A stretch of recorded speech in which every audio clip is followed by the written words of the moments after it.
Hey everybody, it's Seth with Jenson USA, and today I'm going to give you a quick walkthrough on choosing the right bike shoe.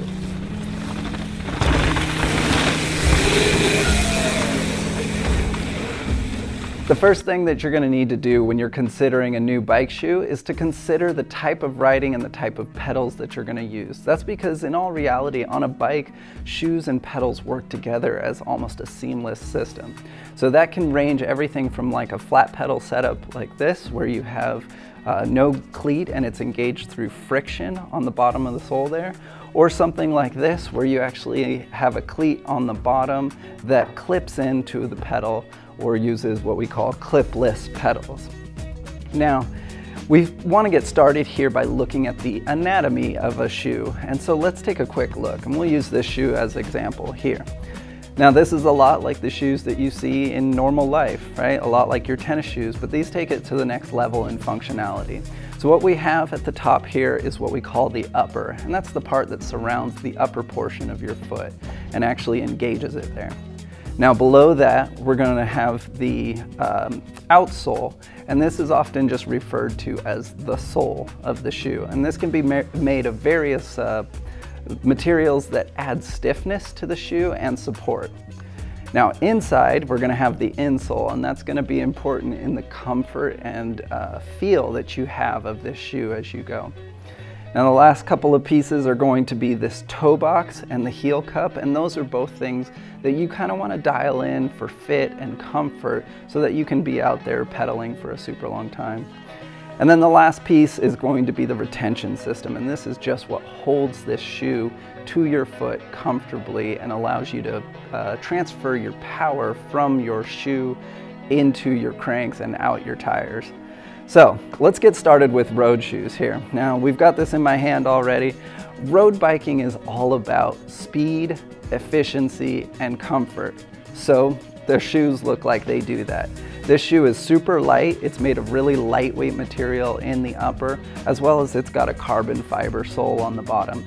The carbon fiber is both really lightweight and very stiff. And that's really important because the lightweight allows you to push harder for longer periods because you're having to move less mass down the road, while it also gives a ton of stiffness there. And that stiffness is super important in being able to efficiently transfer that power through your cranks. Now the other things that make this a high-end shoe versus a lower-end road shoe is you're going to have a really lightweight and really customizable engagement through the ratchet system here. So this is a style called BOA that Scott uses, and it allows you to make micro adjustments along here, and it actually has 2 ratchets so you can really fine-tune the feel of your shoe. And it's really nice because you can actually do this while you're riding. So as you push harder, blood flows into your foot, and it can actually change a little bit of the morphology of your foot here, and you can actually adjust for that a little bit. So this is a really great shoe. Now it also has a ton of ventilation, which helps to keep your foot comfortable while you're going along. Now this is a higher end road shoe, but lower end road shoes will have a lot of these same features, but probably sacrifice just a little bit in the way of weight and probably in stiffness. They'll use a lower grade outsole here, which will have just a little bit more flex. So if you're a standard commuter, a lower end shoe might actually be just what you need because you're not out there just hammering the roads every day. But if you're a racer, you're going to want to get something like this. Now the last piece of road shoes is we said to think of pedals as a system, and actually let me grab the right pedal here. We've got an engagement system that uses a cleat here, and in road it's almost always a 3-bolt pattern here, and that actually has a cleat that gets bolted onto the bottom of your shoe, and then that will actually clip into the bottom of your pedal here.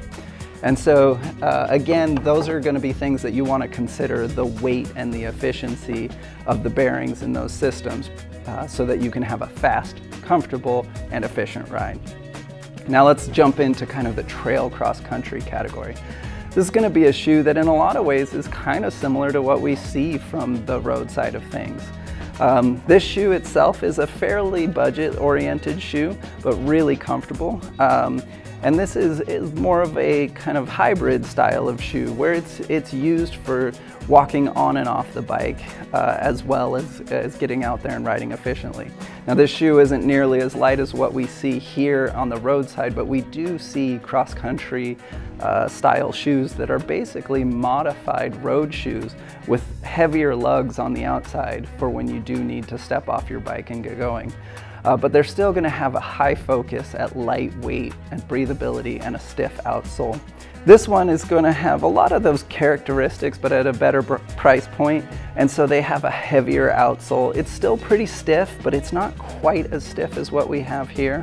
The ratcheting or engagement system is a cheaper variation, but a highly adjustable one with Velcro here. The nice thing with Velcro is you can kind of do it on the fly, so if you're pedaling along and you need to make an adjustment, it's easy to do.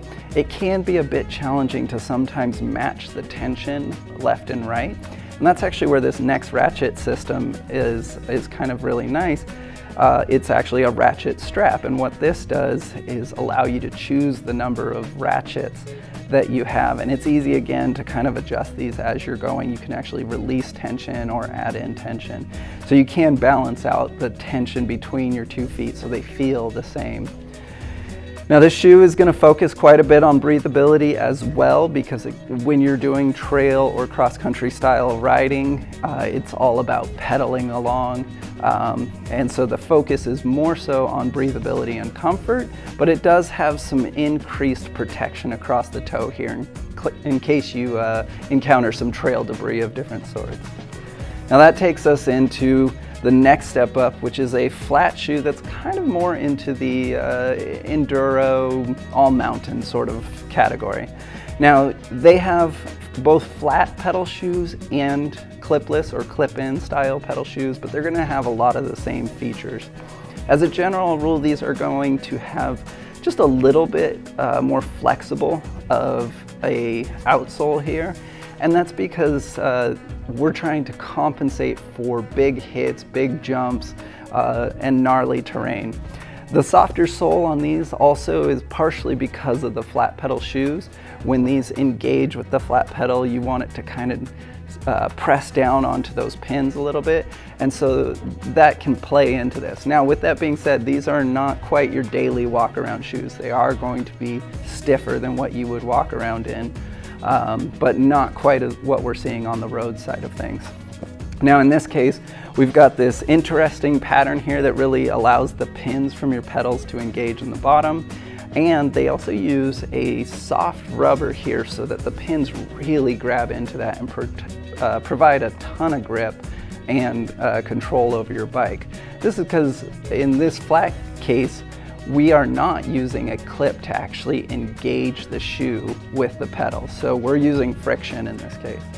Now a few other things that separate this from its trail cousin here is that it's going to have a little bit more protection going on in the toe box area, and again this is because when you're hitting harder trails or gnarlier sections, if your foot slips off or you come into a corner hot or you judge something wrong, you want to be able to protect your feet so that they don't get hurt in case you strike a rock or other trail debris. They tend to have a little bit more padding in a shoe like this, and again that has to do with the nature of the terrain that you're riding. It provides just a little bit of comfort and protection as you're bombing down the trail and encountering kind of rough terrain. These do often come in both a low ankle style or a mid sort of ankle, and the mid ankles are great if you're looking to protect your ankles. If you're riding even more gnarly terrain, that's a great option to consider. So that's kind of the trail flat category, and then lastly that's going to jump us down here into our more downhill oriented. Now this actually could be used as an enduro pedal shoe, but it's probably more oriented towards the downhill side. I've used it for both, and what you're gonna kind of sacrifice as you go this way is you're gonna sacrifice a little bit of weight, but you're gonna gain a bunch of protection. And so you can see this has a lot of protection in the toe area. It actually has some protection over the top of your foot, and this serves kind of multiple purposes, but it helps to protect the top of your foot. And you are going to have this, good outsole that's nice and stiff, not quite what we saw on this end with the road stuff, but a little more in this enduro category, but can still give you that comfort when you're bombing down the hill and doing big jumps, and it absorbs some of that shock that you'll see. Now this is a clipless version, and like we saw in the trail version, it is a 2-bolt pattern versus the 3-bolt pattern of the road stuff. And that's going to work with your mountain style clip-in pedals. So here we actually have the pedals that are designed to work with these, and you can see it just kind of sits right in there and allows you to get your foot really engaged and super comfortable as you're bombing down the trail. So these do have a pretty good outsole because you're going to spend a fair bit of time hiking sections and doing sessions or bombing down trails, and you can actually allow the outside of your shoe to engage with this to help take some of that chunder and vibration and big hits that you might experience on the trail, so it's not being translated directly through the cleat. So with these, the focus is going to be less on breathability, more about protection, and more about control on the trail. So you can kind of see as we move down the gradient here, the shoes got a little bulkier, they got a little heavier, and the breathability is going to be a little bit less. But you're going to be moving at a less powerful pace in a sense. You're going to be putting out less energy through your pedal efficiency, so the breathability becomes a little less necessary on these shoes. Now there are obviously a ton of options of shoes in between here, so if you need any help, reach out to our gear advisors. They're ready to help you find the right shoes for your feet. They'll help you consider things like toe box width and rise on ankles and all that kind of stuff, so be sure to hit them up. Remember, we do have free shipping on orders over $50, and I thank you for watching today, and remember, keep pedaling.